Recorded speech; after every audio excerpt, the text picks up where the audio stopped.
benar. Fakta sidang terungkap dari keterangan saksi Richard Eliezer Pudium Lumiu bahwasannya terdakwa Perdisambo ikut menembak dan selain menembak korban Nopriansa Yosua Huta Barat, terdakwa Perdisambo juga menembak dinding guna menciptakan situasi tembak-menembak agar menciptakan alibi terjadi tembak-menembak. Hal tersebut jelas tegas jika terdakwa Perdisambo menggunakan senjata api untuk merampas nyawa korban Nopriansa Yosua Huta Barat. 9. Tanggapan penasihat hukum mengenai kalaupun penuntut umum hendak memposisikan terdakwa sebagai aktor intelektual dalam perkara aku, satu-satunya kualifikasi yang paling tepat adalah sebagai outlocker yang tidak didakwakan oleh tim penuntut umum. Tanggapan penasihat hukum terdakwa Perdisambo pada poin ini sangatlah keliru dan tidak benar. Penasihat hukum rupanya tidak fokus atau gagal fokus, sehingga mengemukakan jika terdakwa Perdisambo sebagai outlocker penganjur. Dalam fakta di persidangan jelas dan tegas, terdakwa Perdisambo adalah orang yang menghendaki pembunuhan terdakwa korban Nopriansa Yosua Huta Barat, sehingga merancang cara menghabisi nyawa korban Nopriansa Yosua Huta Barat terbukti di hadapan persidangan dari keterangan saksi Ricky Rijal Wibowo, saksi Richard Eliezer Pudium Lumiu, dan keterangan terdakwa Perdisambo sendiri menerangkan terlebih dahulu memanggil saksi Ricky Rijal Wibowo dan menanyakan membackup terdakwa Perdisambo lalu meminta untuk menembak korban Nopriansa Yosua Huta Barat. Dalam hal ini saksi Ricky Rijal Wibowo mengetahui kehendak terdakwa Perdisambo untuk membunuh korban Nopriansa Yosua Huta Barat.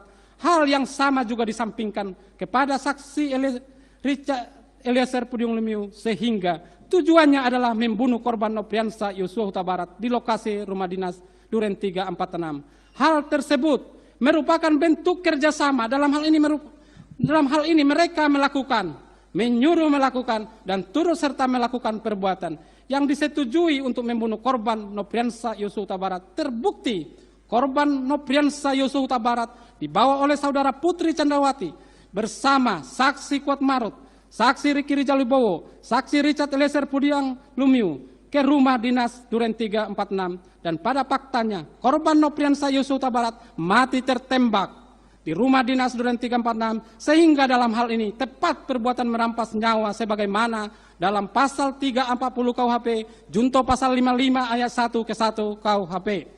10. Tanggapan penasihat hukum mengenai keterangan ahli hukum pidana dan ahli kriminologi yang dihadirkan oleh tim penuntut umum patut harus dikesampingkan yang paling tepat karena analisis yang diberikan hanya bersandar pada kronologis perkara yang diberikan oleh penyidik. Tanggapan penasihat hukum terdakwa Perdisambo pada poin ini sangatlah keliru dan tidak benar. Para ahli dalam hal ini sudah tepat dalam keterangannya dan apa yang dikemukakan adalah pendapat yang berdasarkan keahliannya dan kompetensinya. Para ahli tidak mengada-ngada dalam memberikan pendapatnya. Rangkaian cerita kronologis yang diperoleh dari keterangan saksi Richard Eliezer Pudium Lumiu adalah kronologis yang benar dan bersesuaian dengan bukti-bukti yang lain yang telah dihadirkan di persidangan, sehingga pendapat ahli dalam surat tuntutan penuntut umum adalah tepat dan benar, merupakan fakta hukum yang patut diakui kebenarannya. 11.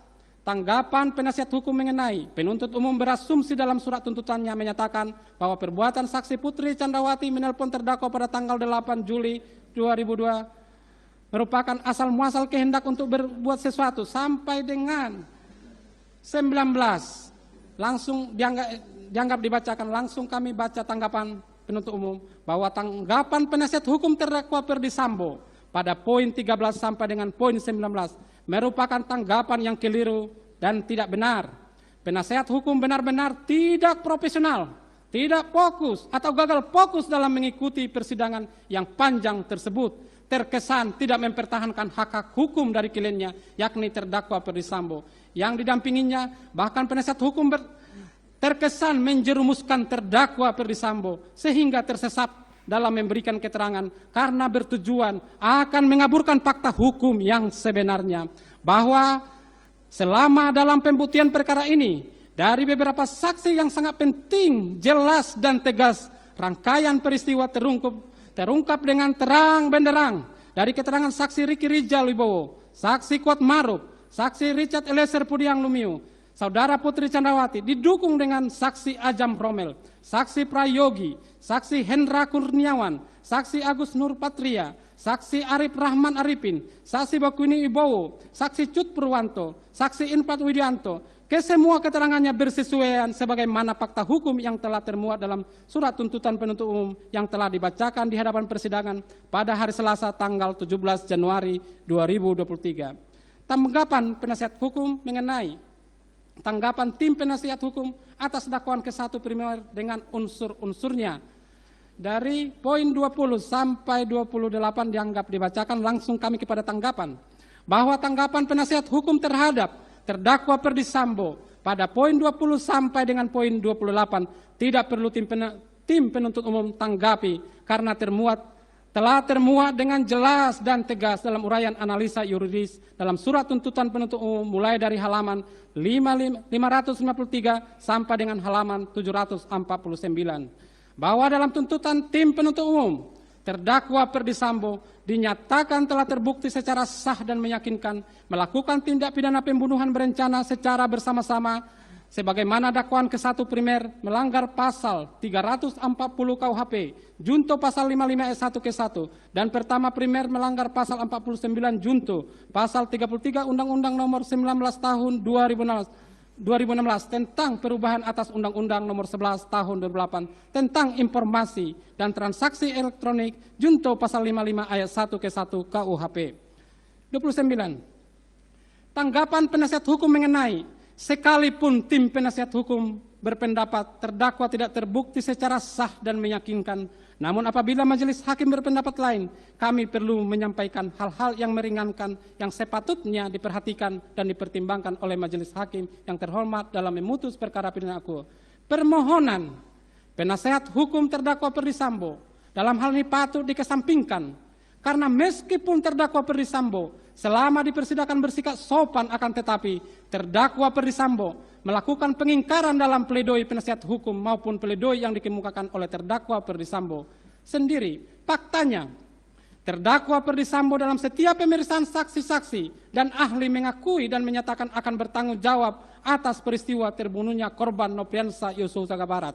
Akan tetapi, pada kesempatan lain, terdakwa Ferdy Sambo melakukan pengingkaran terhadap peristiwa terbunuhnya korban Nofriansah Yosua Huta Barat.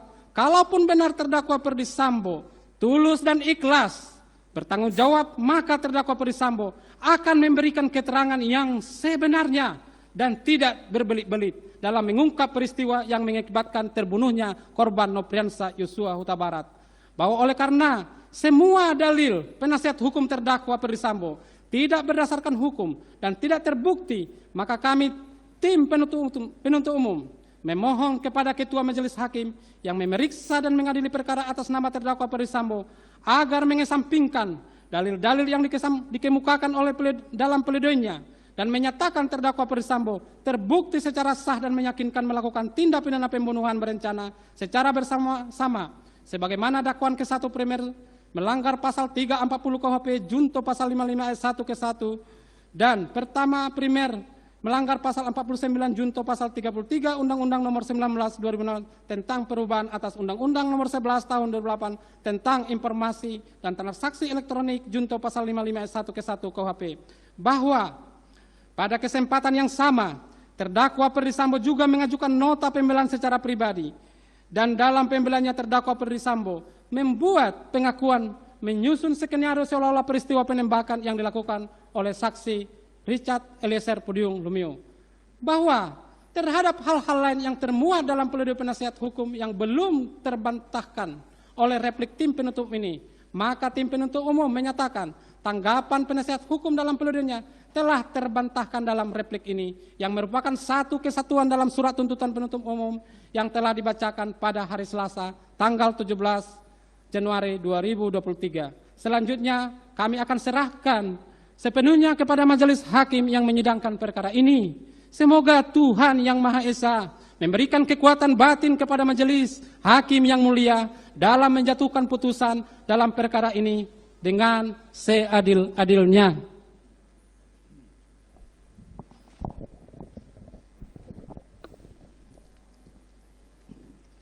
Berdasarkan keseluruhan uraian tersebut di atas, kami tim penuntut umum dalam perkara ini berpendapat bahwa pledoi tim penasihat hukum haruslah dikesampingkan. Selain itu, uraian-uraian pledoi tersebut tidaklah memiliki dasar yuridis yang kuat yang dapat digunakan untuk menggugurkan surat tuntutan tim penuntut umum. Berdasarkan hal-hal tersebut di atas, penuntut umum memohon kepada majelis hakim yang memeriksa dan mengadili perkara ini untuk: 1. Menolak seluruh pledoi dari tim penasihat hukum terdakwa Ferdi Sambo.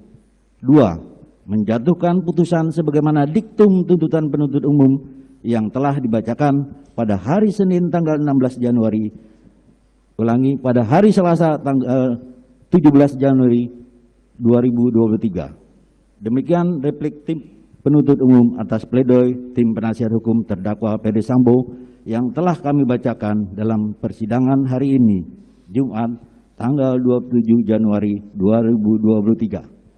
Selanjutnya, kami menyerahkan sepenuhnya kepada majelis hakim yang mulia untuk memutuskan perkara ini dengan seadil-adilnya.